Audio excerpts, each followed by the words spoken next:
Welcome to George H. Smith's Excursions into Libertarian Thought, a production of Libertarianism.org and the Cato Institute. Ernst Cassirer, on Fascism and National Socialism. The philosopher and historian Ernst Cassirer was born in 1874 into a family of Polish Jews. After studying at various German universities, he went on to write numerous important works on science, philosophy, and history, including his magnum opus, The Philosophy of Symbolic Forms, in 3 volumes, and The Philosophy of the Enlightenment, which remains one of the best overviews of Enlightenment thought ever written. After being introduced to the ideas of Immanuel Kant by the brilliant sociologist George Simmel, Cassirer went on to become a defender of the neo-Kantianism of the Marburg School. When Hitler came to power in Germany in 1933, Cassirer vacated his teaching position at the University of Hamburg and moved to Sweden.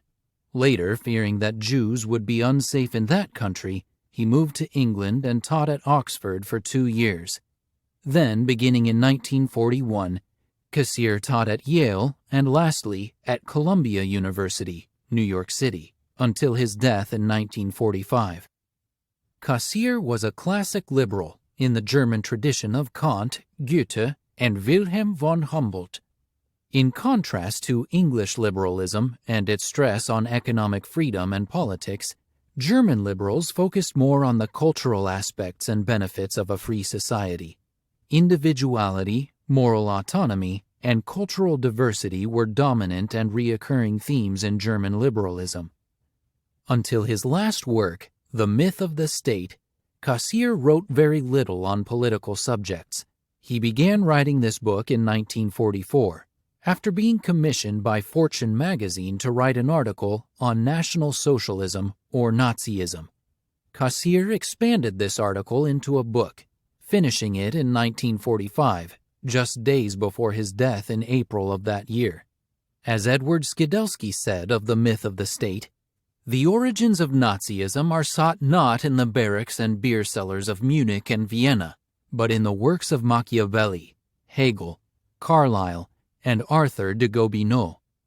I shall not discuss the intellectual antecedents of National Socialism until my next essay. Here I shall focus on Cassirer's application of his theory of mythological thinking to modern totalitarianism. Cassirer had a keen interest in the natural and social role of myths. Indeed, the 2nd volume of The Philosophy of Symbolic Forms is titled Mythical Thought. I shall quote liberally from the final chapter of The Myth of the State, the technique of the modern political myths, in this summary of Cassirer's views. As we shall see, Cassirer's ideas not only apply to fascism or to Nazism, but more broadly to totalitarian governments in general. According to Cassirer, after World War I, Germany's whole social and economic system was threatened with a complete collapse. This was the natural soil upon which the political myths could grow up, and in which they found ample nourishment. Mythological thinking reaches its full force when man has to face an unusual and dangerous situation.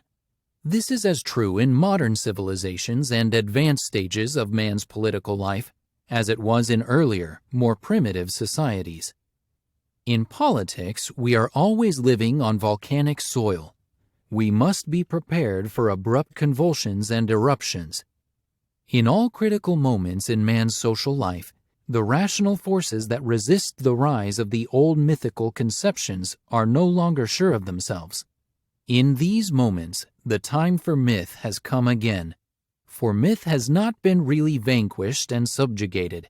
It is always there, lurking in the dark and awaiting its hour and opportunity. The hour comes as soon as the other binding forces of man's social life, for one reason or another, lose their strength and are no longer able to combat the demonic mythical powers. Mythological thinking, according to Cassirer, is the personification of collective wishes, and when this collective desire reaches a fever pitch, and when rational solutions appear hopeless, people typically look for a solution in the form of a strong political leader with mystical power and authority whose will is supreme law. But though civilized man shares the same violent passions as members of a savage tribe and is liable to yield to the same irrational impulses, civilized man cannot entirely forget the demand of rationality. In order to believe, he must find some reasons for his belief. He must form a theory, and this theory, at least, is not primitive. It is, on the contrary, highly sophisticated. In contrast to the myths generated spontaneously in primitive communities, modern political myths are made according to plan. The new political myths do not grow up freely. They are not wild fruits of an exuberant imagination. They are artificial things, fabricated by very skillful and cunning artisans. It has been reserved for the 20th century, our own great technical age, to develop a new technique of myth. Henceforth, myths can be manufactured in the same sense and according to the same methods as any other modern weapon, as machine guns or airplanes. That is a new thing, and a thing of crucial importance. It has changed the whole form of our social life. It was in 1933 that the political world began to worry somewhat about Germany's rearmament and its possible international repercussions. As a matter of fact, this rearmament had begun many years before, but had passed almost unnoticed. The real rearmament began with the origin and rise of the political myths.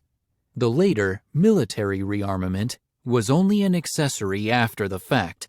The fact was an accomplished fact long before. The military rearmament was only the necessary consequence of the mental rearmament brought about by the political myths. The first step in the creation of modern political myths has been to change the function of language. Language may be used either to convey objective information, which is its semantic function, or it may be used to evoke strong emotions with the intention of controlling human behavior. The latter, which Cassirer called the magical function of language, bears an eerie resemblance to what we now call politically correct language. Additionally, under totalitarian governments in which there is no private sphere independent of political life, the whole life of man is suddenly inundated by a high tide of new rituals. They are as regular, as rigorous, and inexorable as those rituals that we find in primitive societies. To neglect the performance of these rituals is far more than a sin of omission.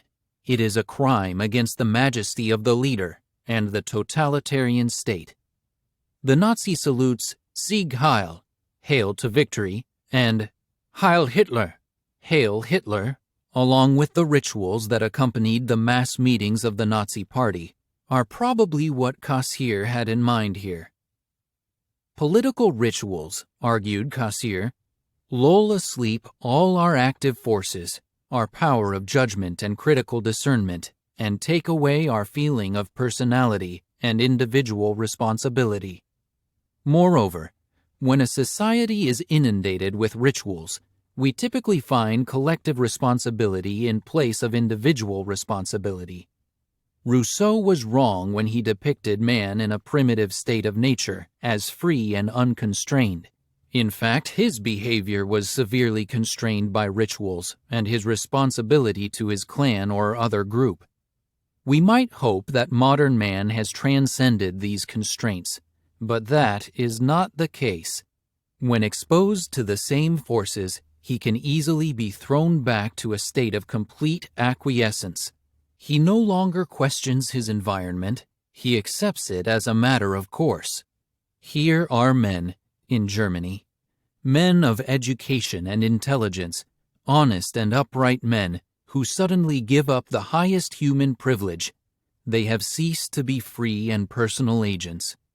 Performing the same prescribed rites, they begin to feel, to think, and to speak in the same way. Their gestures are lively and violent, yet this is but an artificial, a sham life. In fact, they are moved by an external force. They act like marionettes in a puppet show, and they do not even know that the strings of this show and of a man's whole individual and social life are henceforward pulled by the political leaders. Unlike the attempts of traditional governments to compel or to prohibit certain types of actions, modern totalitarian governments attempted to control how men think by inculcating political myths. These political myths acted in the same way as a serpent that tried to paralyze its victims before attacking them. Men fell victims to them without any serious resistance. They were vanquished and subdued before they had realized what actually happened. Modern totalitarian states suppress and destroy the very sense of freedom, but at the same time, they relieve men from all personal responsibility. Cassirer continued, "Our modern politicians know very well that great masses are much more easily moved by the force of imagination than by sheer physical force, and they have made ample use of this knowledge. The politician becomes a sort of public fortune teller.